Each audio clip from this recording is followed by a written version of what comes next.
Hi, my name is Felicia Becker. For class, we were given the question of what is an underrepresented woman in today's media that we did not go over in class. Based on my background, I figured the perfect topic would be a traditionally Jewish woman. After thinking about my project, I figured the perfect person to interview would be my rabbi. Rabbi Emily is my current rabbi at Temple Israel, Wilmington. I have worked there for the past 2 years, and she has been an incredible, not only Jewish role model, but a life role model. I hope you enjoy our amazing conversation about her life as a female rabbi and how Jewish women have been represented in today's society. So if you would like to just start with maybe a background of yourself, Rabbi Emily? I would be honored to. So, as you know, my name is Rabbi Emily Losben. I grew up in a very strong, committed, Reform Jewish home outside of Philadelphia in Bucks County, Pennsylvania. I was really involved in youth group and religious school, and Judaism meant a lot to me, but it wasn't like we were super religious. We didn't keep kosher. We didn't keep a strict observance of Shabbat, but we were very proud to be Jewish, and it was a really big part of our lives. I went to college at Albright College, a small private liberal arts school in Reading, Pennsylvania. While I was there, I was very involved, much like you are, Felicia, with our local synagogue, our local Reform congregation. I taught in the religious school and I advised the youth group.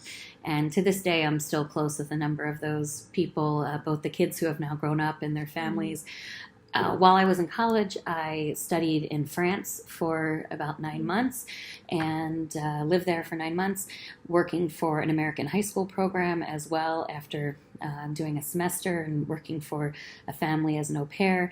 Finished up college, spent 2 years working for a large Reform congregation in Westchester, had a chance to live in New York City, lived in Brooklyn, and I felt it was important for me. I knew I wanted to go to rabbinical school, but I felt it was important to get that life experience of working in a synagogue and working with the Jewish community, and wanted to make sure, also wanted a slight break from school while at the same time being able to work on my Hebrew, which I hadn't yet studied extensively. Mm-hmm.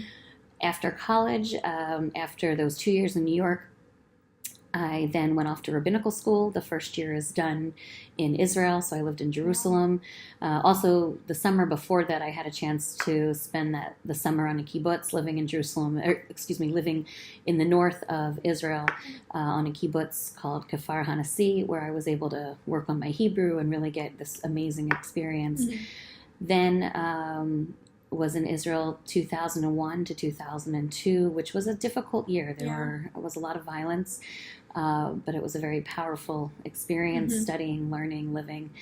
Then I finished up my rabbinical studies at Hebrew Union College, Jewish Institute of Religion at the Cincinnati campus.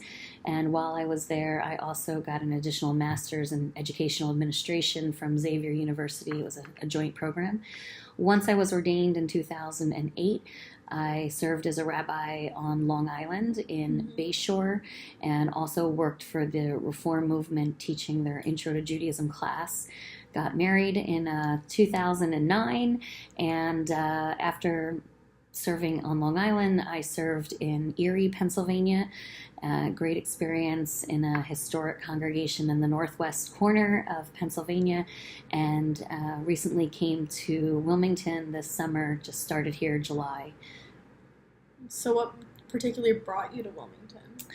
Coming from up north, that must be a very big change. It was a big change, and while I was in rabbinical school, I had an opportunity to serve some student congregations. They were too small to have a full-time rabbi or even a part-time rabbi, so they would bring students in, and it was a great way for us to get our education and experience. So while I was in rabbinical school, I served 2 different congregations in Arkansas. Okay. So even though it's a different part of the South, I was exposed to the South, and also served a congregation a little bit in Bowling Green, Kentucky, okay. and for 2 years in Joplin, Missouri, which again I know is Midwest, mm-hmm. not South, but where Joplin is located, there's definitely some Southern elements to the experience.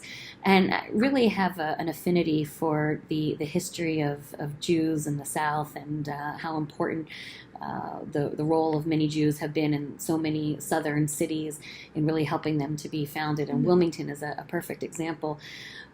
I didn't think, I used to think I'd love to be a rabbi in the South if the South was closer to the North, with my family being in Philadelphia and New York. But the opportunity came available to come and take a look here. And I said, okay, I'm just going to come in and check it out. And really fell in love with the people in this community, in this congregation. There's just such a sense of warmth, and there's a desire to learn and a desire to create community. And the city of Wilmington is quite amazing. I knew very little about it before coming down here. Growing up in Philly, when you hear Wilmington, you think Wilmington, Delaware. Yep. So, but getting down here and being able to be on the water, or being able to, on the ocean, or being able to see our beautiful river, the history of the downtown, and really the history of the temple, I have to say, is something that really excited me about coming down here. I'm honored to be the rabbi of Temple of Israel, where we are the oldest Jewish house of worship in the entire state of North Carolina. We are, I believe, one of only 30 congregations that started in the 19th century to still worship in our original building. Wow. Which is also impressive. Our building is on the National Registry for landmarks. It's a beautiful building. And there's a lot of excitement, and I really appreciate that history. Our congregation the building goes back to 1876, but parts of the organization started in 1872, and it's really an honor. And one of the exciting things is not only was I excited to come and be the rabbi of this historic congregation, but I am the first female rabbi of this congregation, which has been so far wonderful. I haven't necessarily faced any challenges here, though I have faced challenges as a female rabbi throughout my rabbinic career. Everything from needing to be more conscious of the way I dress. When you're a man, it's easy to just put on a suit. When you're a woman, there are questions about, can I wear a pantsuit? Does it have to be a dress suit? Can I wear a dress? Can I wear, is this color too flashy? Is this color not showing up enough? Do I need to wear makeup? What about my hair? So there's a whole physical aspect to being a female rabbi that I think is very different than many male rabbis face. And another aspect of being a female rabbi is there are people who are, even if they're unaffiliated as Jews, and they may not be very involved, but they still have this stereotype and mentality that a rabbi is a man. Yeah. I think that's interesting, because I did grow up in a temple with originally a male rabbi, and around my middle school years we got a female rabbi, which love her to death. She's amazing. And growing up with her, I didn't even think about that. Like, the way she dresses and the way that she presents herself, and how I subconsciously told the difference. Like, maybe she wore something that, not like bad, but I would register it more than I would with my male rabbi, because we did grow up with two. So I think that's very interesting that you brought that up and how the difference is. I was just speaking with someone recently about this. When I first started as a rabbi, I was asked, not by men, but by two women, to actually wear a robe, because they would get distracted by what I was wearing. Not because I was wearing anything flashy or anything. My dresses would always come to my knee or below, longer. But I think the idea that, what does a rabbi look like? Well, she may be a woman, but at least if she's wearing a robe, we can see her as a rabbi. And I played along, to be honest. I say played along, but I capitulated for the first 6 or 7 months, and I thought, you know what? It makes it easier for me. I could wear the same dress every Friday night, and nobody would know. But in all seriousness, I decided after a certain amount of time that I don't want to be judged by that. And to this day, the only time I wear a robe is either at a wedding where someone is particularly formal and I can respect that, they'd like me to, and I don't think that has to do with my gender, or for the high holidays. Sometimes I will wear a robe out of the magnitude of the holiday. So going back to the rabbinical school, how was it being in a male-dominated profession or is that what I would call it, profession? Absolutely. It's interesting. You and I spoke a little before about whether, for me, being a rabbi, there's definitely the professional element of it, but I do feel that when you're a member of the clergy, that it is a calling. Yeah. As Jews, we don't talk about it as a calling so much, but I think it definitely, there has to be an element of it being a calling based on what we are doing. It's got to be for that higher purpose, but at the same time, it's also a profession. It's how we're able to pay our bills and live out our lives. Growing up, I started off at a synagogue where the rabbi was a man and the cantor, the person in charge of the music, was a woman. We then moved, and when we moved to a different synagogue, we got there, and the new synagogue, the rabbi was a man and the cantor was a man. And I remember as a fifth grader turning to my mom and saying, "You mean men can do this too?" Which was very funny because for so many years it was only men. So even though the first female rabbi was ordained in America within the Reform movement in 1972, Rabbi Sally Presand, who actually just retired a couple years ago from her congregation in New Jersey, even though women have been ordained in America since 1972, I did not grow up having a female rabbi. And the first time I had a female rabbi as our rabbi was when we had a new associate rabbi join the temple where I grew up. And by that time, I was already at the end of high school or the beginning of college. And I knew that there were women rabbis, but I hadn't really had the honor or opportunity to really work with one or be close. So it's very interesting, even as we're talking about this, and I think it probably wasn't until rabbinical school that I really had the chance to start working close with other female rabbis. When I worked as a youth director and assistant principal in New York, the rabbinical intern was a woman, and then she became she was ordained that year. So I guess maybe working with Rabbi Nathan was the first time that I worked with a woman. So it's interesting. I mean, I'd like to think that I grew up in a family and I grew up in a time where there was definitely a sense that I can be whatever I want to be, and it doesn't matter what my gender is. And I'd like to think that my parents instilled that within me. So even more than having seen or not seen a female rabbi, I think I knew I wanted to be a rabbi because I knew the connection that I have to Judaism. And in a sentence, I often say I decided to become a rabbi because there are so many things that I wanted to do within Judaism, to teach, to preach, or to do with my life, to teach, to preach, to be there with people for the good times and the bad, to comfort them. And I could have done them in other aspects. I could have become a teacher, I could have become a social worker, but for me, being a rabbi was a way to do all of that in a Jewish context. And so, again, with the idea that it's a calling, and I guess for me, having rabbis as role models, regardless of gender, may have helped to shape that. So going off of what we've just talked about, why do you think Jewish women are poorly or underrepresented in today's culture? It's very interesting when we talk about the representation of Jews in general and the representation of Jewish women. And I think there is a shift. I think there is a positive shift happening right now. But in general, the Jewish stereotype has not always been great.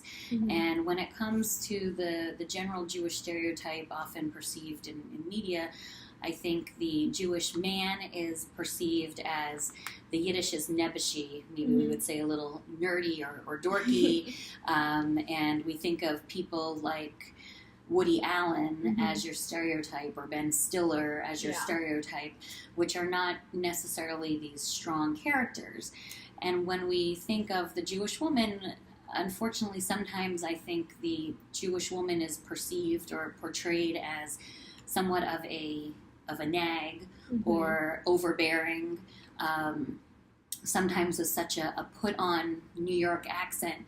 And I think people may think of Fran Drescher from The Nanny, if you're familiar with that, as your Jewish stereotype. And you have to think back, though, to think of a movie that you probably don't know, but a movie called The Exodus, which is a great story of the founding of Israel. It's historical fiction. And in that story, you have this very strong man played by Paul Newman, totally changing your stereotype. Now, mind you, it's an old movie even for me, but it changes your stereotype of a strong, pioneering Israeli as opposed to, or person who will eventually become an Israeli, as opposed to our kind of dorky or meek stereotype.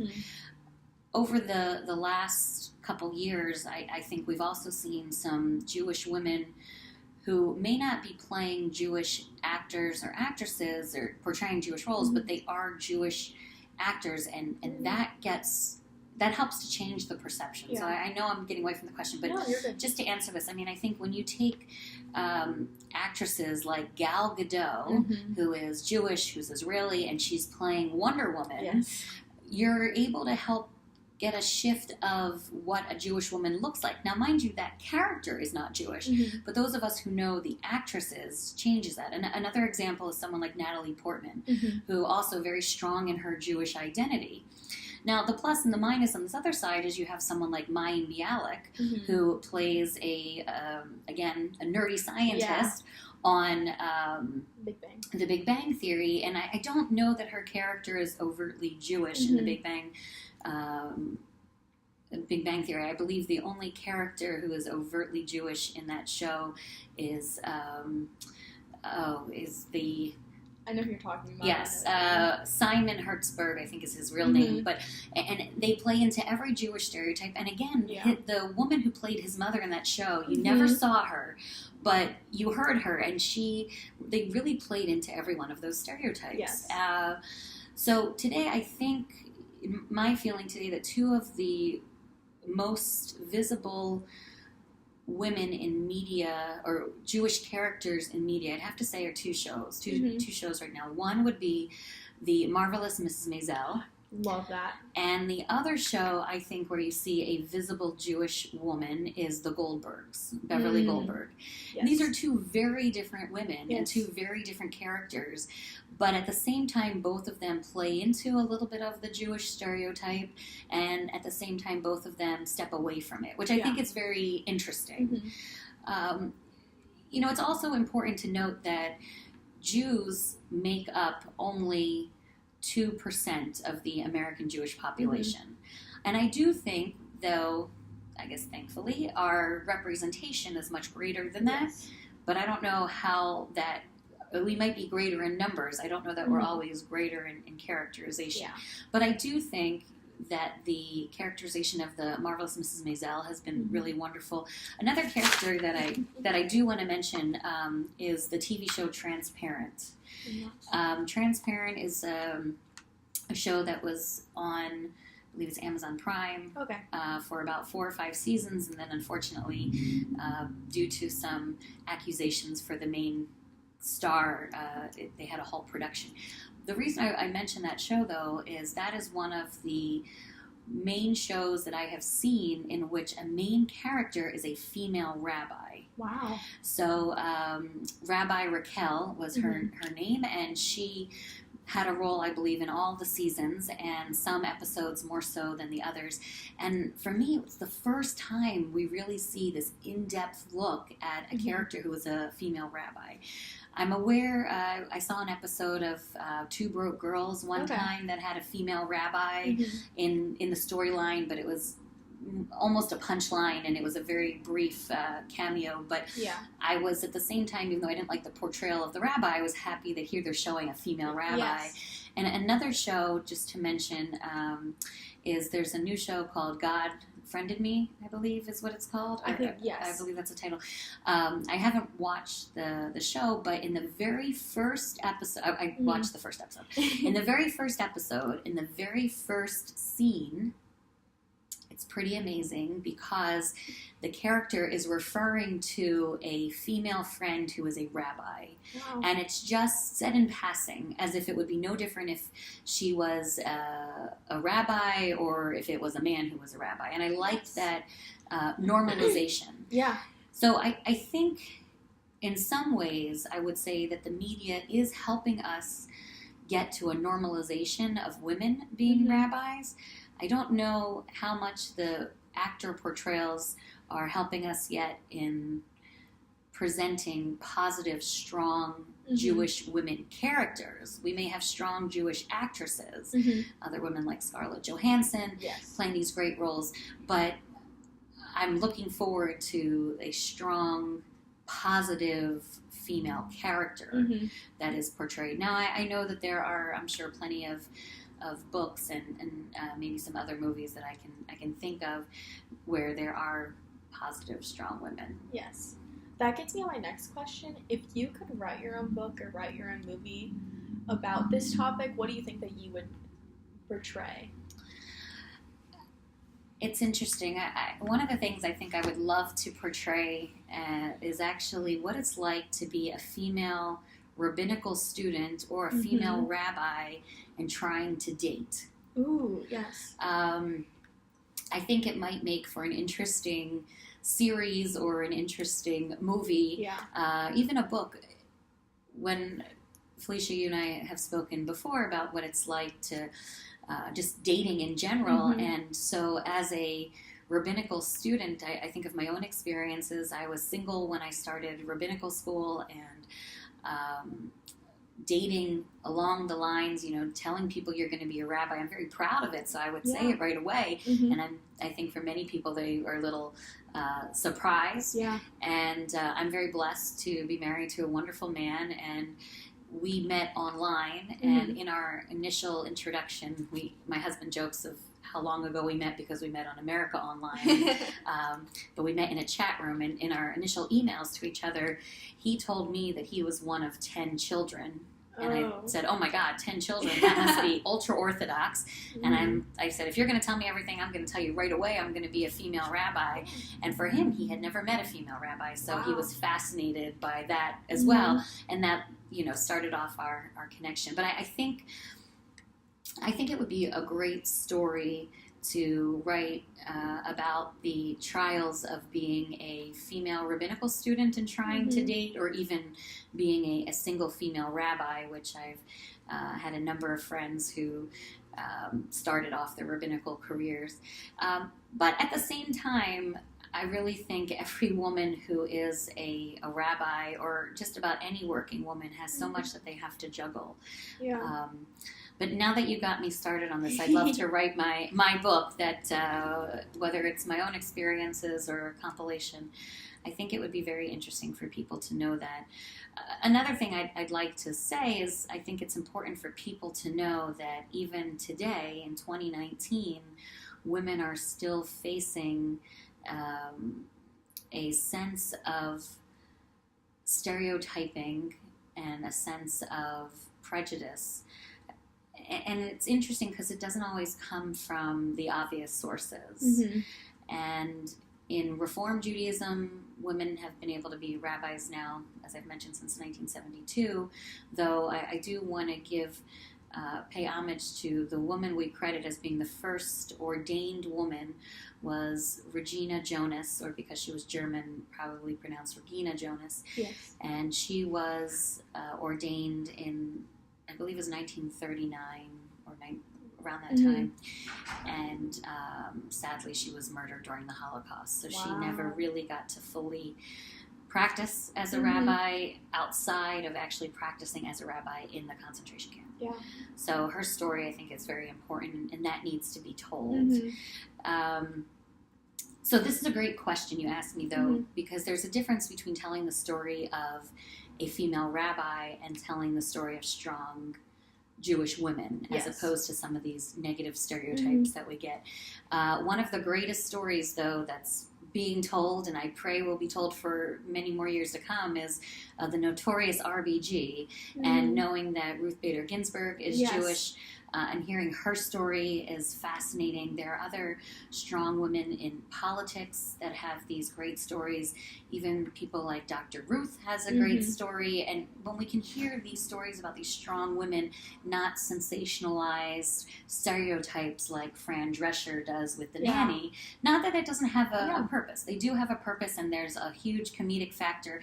And sometimes we love those stories because we see ourselves in them. And I think that that's important as well. Yeah. So there's a lot of elements, but you have me very excited to think about these stories that I'm going to write. Yes, I love all of those. I think that just seeing a female in general, but specifically a Jewish female in a powerful role and a more realistic role in some senses, because I don't consider myself a typical, stereotypical Jew, but I still think of myself as a Jewish woman, and I would love to see just in a more general sense as well, as seeing that portrayed in a book or a movie.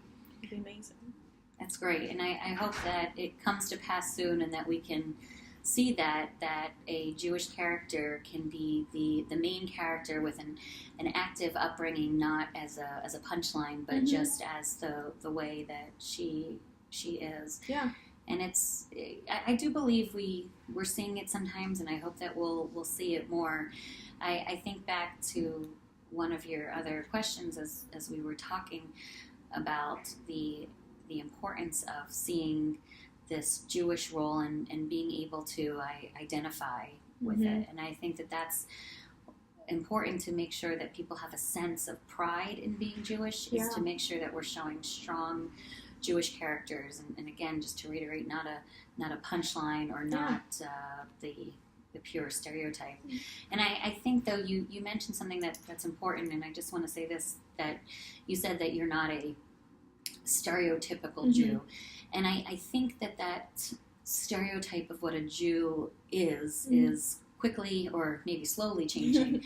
But when we talk about anti-Semitism, in the early parts in the 1900s, there would be newspaper ads that says, "People with curly hair and big noses need not apply." That was the way of keeping Jews from applying for jobs. Well, neither you nor I have big noses, and today neither you nor I have curly hair.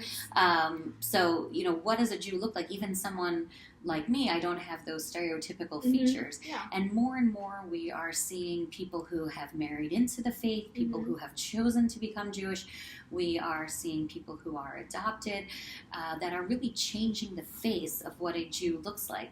And I like to think that if you got 100 people together from Israel, which includes over 100,000 Ethiopian Jews, you wouldn't have a stereotype of those 100 Jews. Maybe 2 would fit what our stereotype is. So I'm excited that as we change what a stereotype of a Jew is, or we change that role, we're also changing both the physical and the action that they're doing as well. Well, thank you so much for sitting down with me. I love talking to you any day, for project or not. And do you have any last words to say? Well, it's an honor, and I'm always grateful to help you out with a project or not. And I'm really excited to see where you go with this. And I'm excited for the fact that media is changing. And as we see more and more TV shows and the ability to do things easier, and having so many outlets, I hope that will just continue to lend itself to a different type of Jewish portrayal.